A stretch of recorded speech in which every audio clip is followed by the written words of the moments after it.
Oke, nah dengan yang namanya kalau di sekolah, pastinya kita lihat perubahan dari pengalaman saya sendiri waktu saya memegang pelajaran untuk anak-anak kelas 3 SD dan memegang pelajaran untuk anak kelas 5 SD. Itu sangat berbeda sekali. Gitu. Meskipun memang ya pastinya hal ini berlaku ke masing-masing individu ya, tidak semua anak sama. Pada waktu masih kecil mereka jelas lebih interested, motivated gitu. Mereka kayaknya yang wah sekolah ini adalah my world, my whole world gitu loh. Nah, tapi ketika mereka sudah mulai beranjak lebih besar ke kelas 5 atau ke kelas 6, pandangan mereka ke sekolah itu mulai sedikit berkurang. Entah mungkin kalau mereka mungkin yang sangat menyukai sekolah ya mungkin tidak berkurang.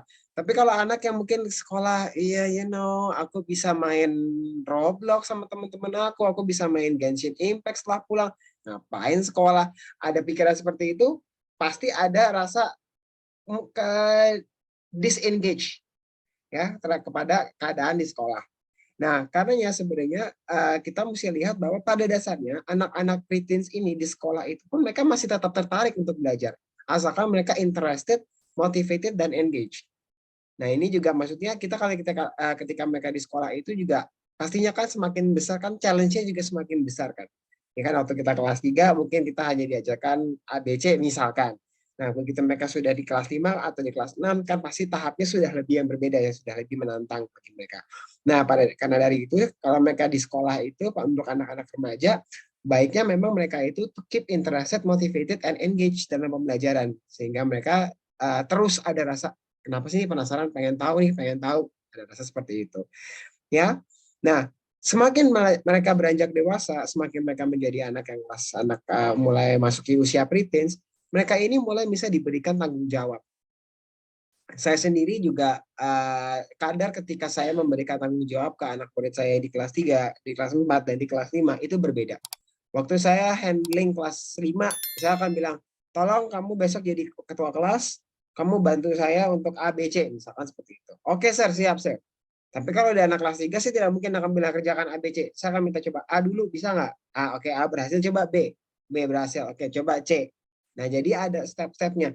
Tapi mereka itu jujur ya, mungkin bagi kita sederhana.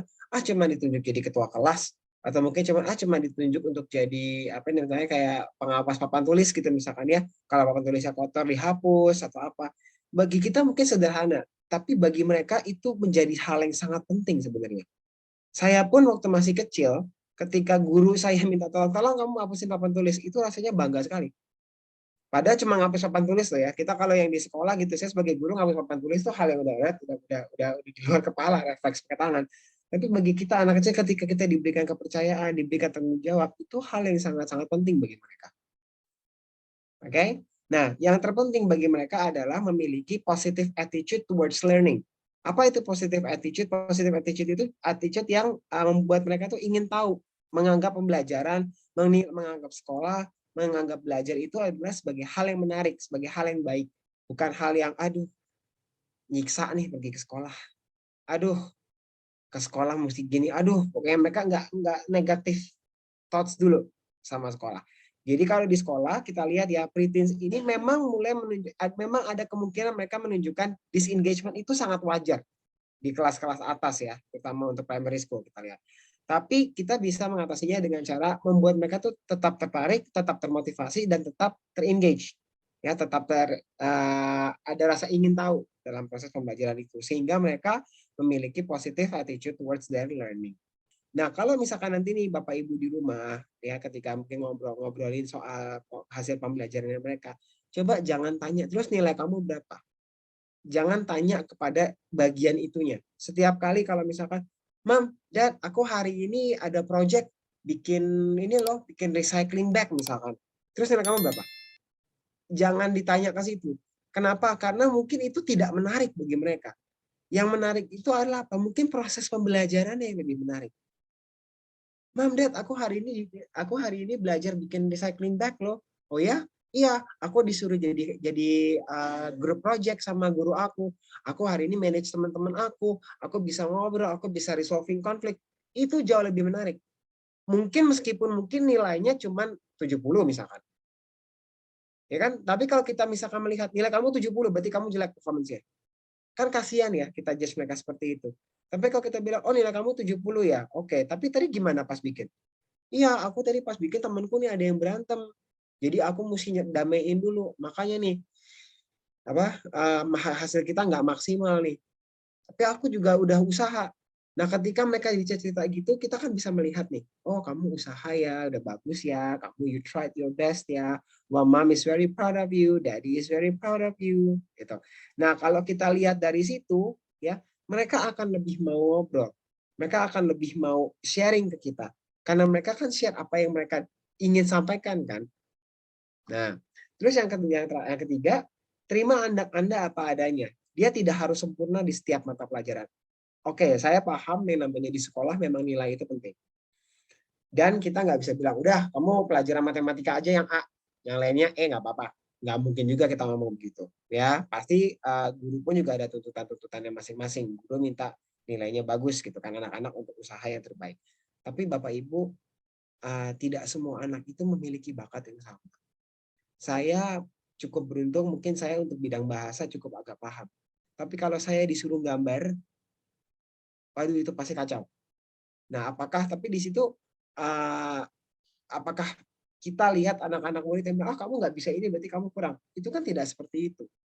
Mereka hanya punya talent di tempat lain yang mungkin jauh lebih kuat di situ. Jadi Bapak Ibu ya, maksudnya nanti nih kalau misalkan udah mulai remaja anak-anaknya kita lihat dia kok lebih ternyata kok dia di science kurang ya. Ini anak lebih pinternya kok di bidang social studies ya. Dia kayak bikin arrange event atau apa itu dia bisa ya. Gak apa-apa. It's totally okay. Dan cobalah tertarik untuk ada di situ. Mungkin kita tidak harus benar-benar ingin terlibat di situ. Tapi do spend some time. Tertariklah dengan apa yang mereka sampaikan. Oh, kamu ngapain aja? Itu ngapain sih? Mami nggak tahu. Itu ngapain sih? Papi nggak tahu. Coba ajarin dong.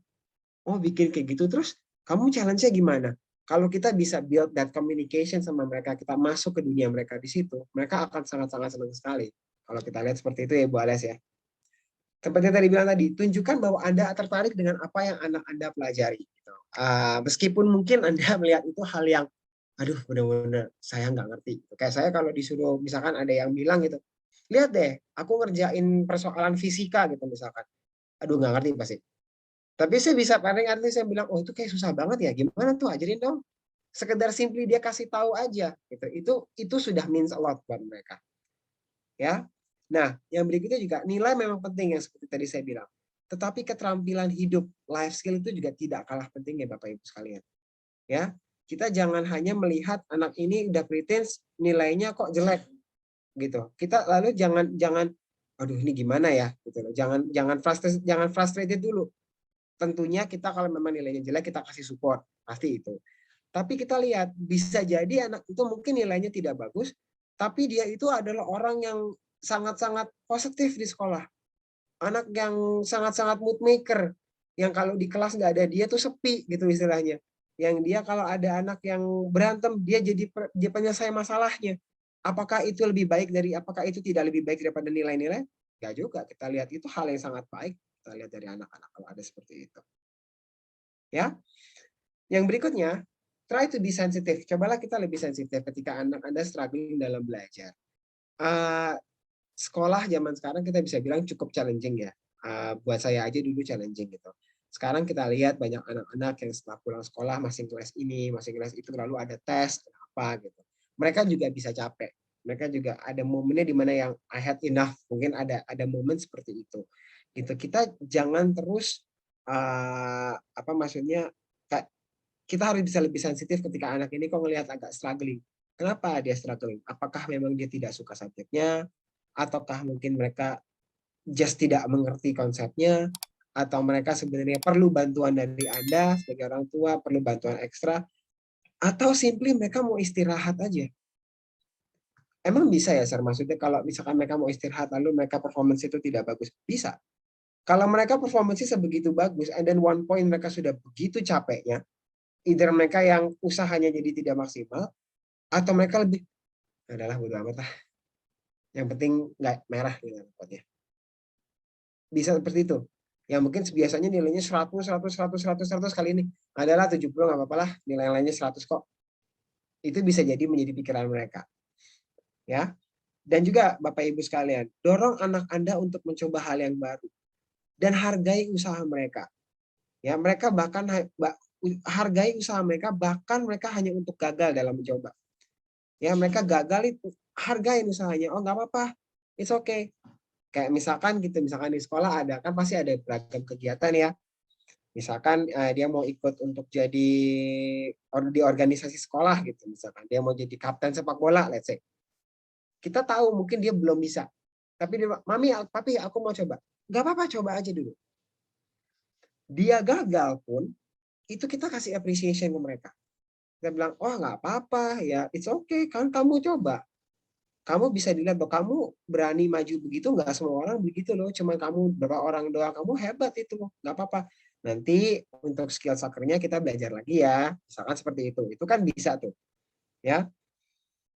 Nah, terus berikan respons yang sesuai kepada anak Anda, Bapak Ibu. Ketika anak Anda berhasil melakukan sesuatu, tunjukkan bahwa Anda ikut senang bersama dengan dia.